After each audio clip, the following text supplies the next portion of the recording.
These are the solutions to chapter 13. Um, First thing was asking about if you had something that was a sphere and then you have the radius of the same sphere, how would the pressure change? So if you have half the radius and the volume of a sphere is 4/3 pi r cubed, that means you're going to have 1 over 2 squared, or 1/8 the final volume. So if you have 1/8 the final volume, it'd have 4 times the pressure and 4 times the density. So in that case, then the new density is 11.2 kilograms per cubic meter.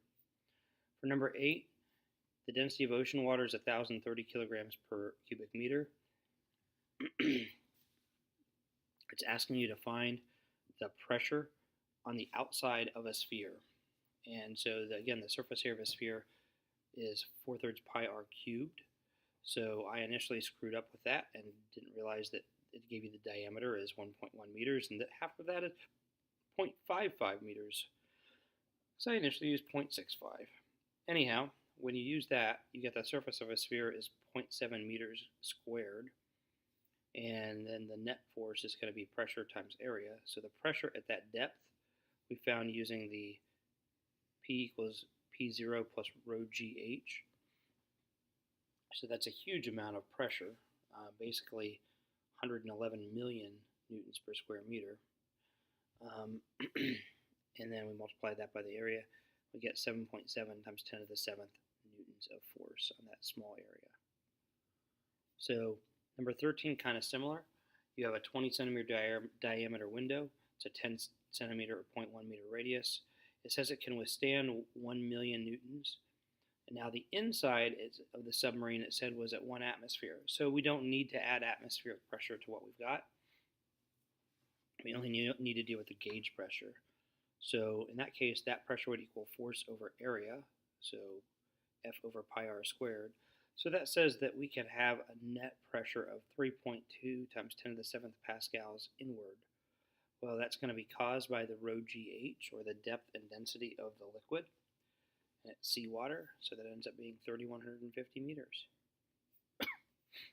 Wow, that's fancy. I'm going to flip that page. Glad that I could do that.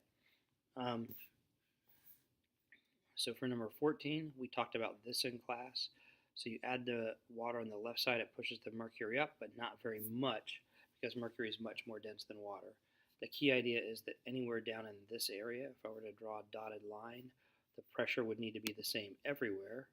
So that is not how you draw a dotted line. Maybe. That is. Except I've got a white dotted line, which is kind of weird. Anyhow, make it skinnier. Okay, so anywhere down here, the pressure on the left side and the right side should have to be the same. So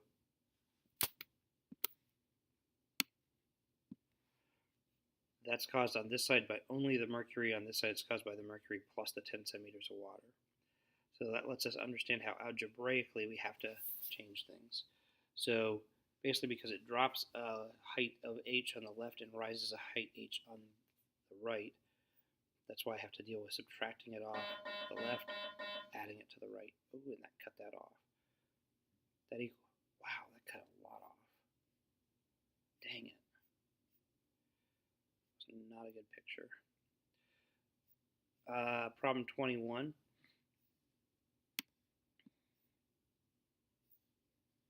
Density of the ocean water lets us know the buoyant force when it is that barge, which is 3 times 22 meters, is 0.8 meters deep.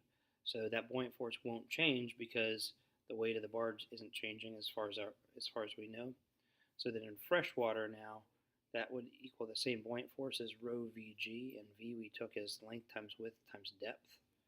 And that depth is going to be greater because the density is less. For problem 23, if we have a 1 by 1 by 1, or 0.1 by 0.1 by 0.1 meter block, and its density is 700 kilograms per cubic meter, then we have a 0.7 kilogram block of wood. So to displace 0.7 kilograms of fresh water, we need 7 times 10 to the negative fourth cubic meters. And since volume is length times width times depth, that tells us that 0.07 meters, or 70% of the block, would be underwater, 30% or 3 centimeters above.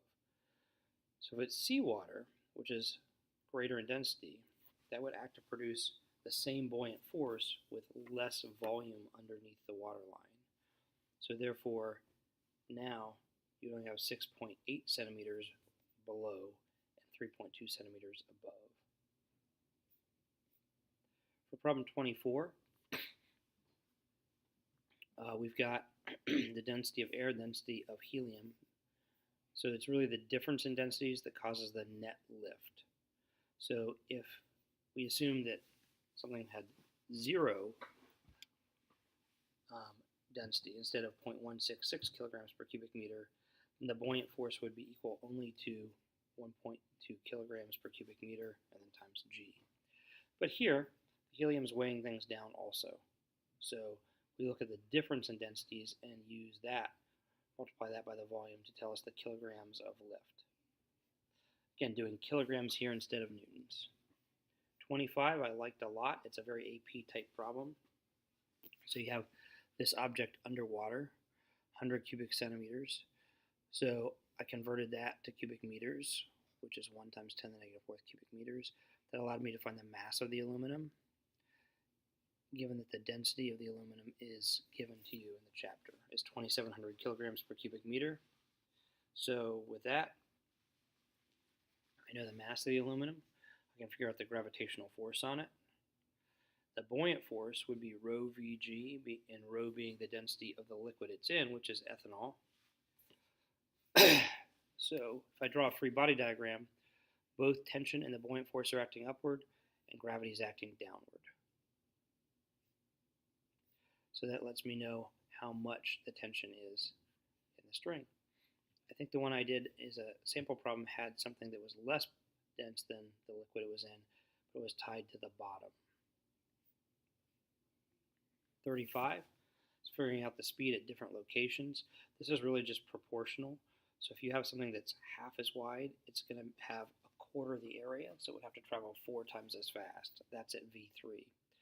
V1, if it's twice as wide, it would have 4 times the cross-sectional area, and therefore it would be going 1/4 as fast. For part B, it was just asking the volume flow rate. You could have taken that pi r squared times the velocity for any one of the 3 points. I used the original data because that made more sense to me.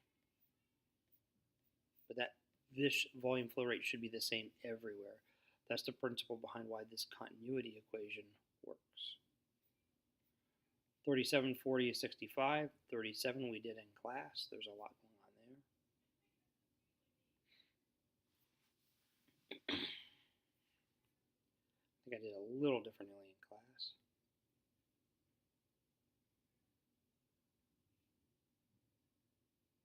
Oh, no, I didn't do that. I did 65 in class. So I really didn't need to have the probably 2 of those types of problems. The key thing with this is it was oil, so it had a density different than water. And to define the gauge pressure, I initially had to use the absolute pressure down here, which is why I added atmospheric pressure in, got the absolute pressure at P2, then subtracted off atmospheric pressure to get the gauge pressure. P40 was a little sneaky. It split into 2 channels. So because of that, I have to recognize that the flow rate will be because it's splitting the 2 1 centimeter channels. So if I use this continuity equation, it said these were pipes, so pi r squared. I can use centimeters instead of meters because it's proportional. So yes, if I was to do cubic or square meters, everything would be shifted on the left side of the equation, but it would be shifted the same way on the right side of the equation. So then I'm not going to worry about it. So pi r squared on the left, 2 pipes times pi r smaller diameter squared on the right gets me my speed of 9 meters per second. Since it is at the same elevation, we don't need to worry about that part of the Bernoulli equation. We can only look at this part. So it said that the pressure on the left was 50,000. We know the speed and the density over on the right side, we are trying to find the pressure. I know the speed, and I know the density there as well. Notice again, at this point, it does not matter that you've got it into two pipes. You're only focusing on one pipe. We earlier had taken into account that there were two pipes, which allowed us to get the correct velocity. So for here, we don't need to worry about that anymore.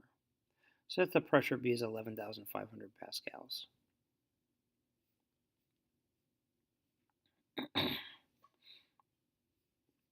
$65 is the one we did in class. You can cross this off because at the bottom location here, we would think of that as 0.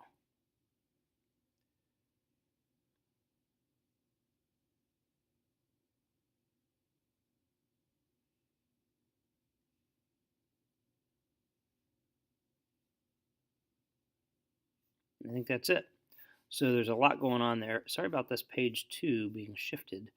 So I might have to scan that again. But I think we did this one in class.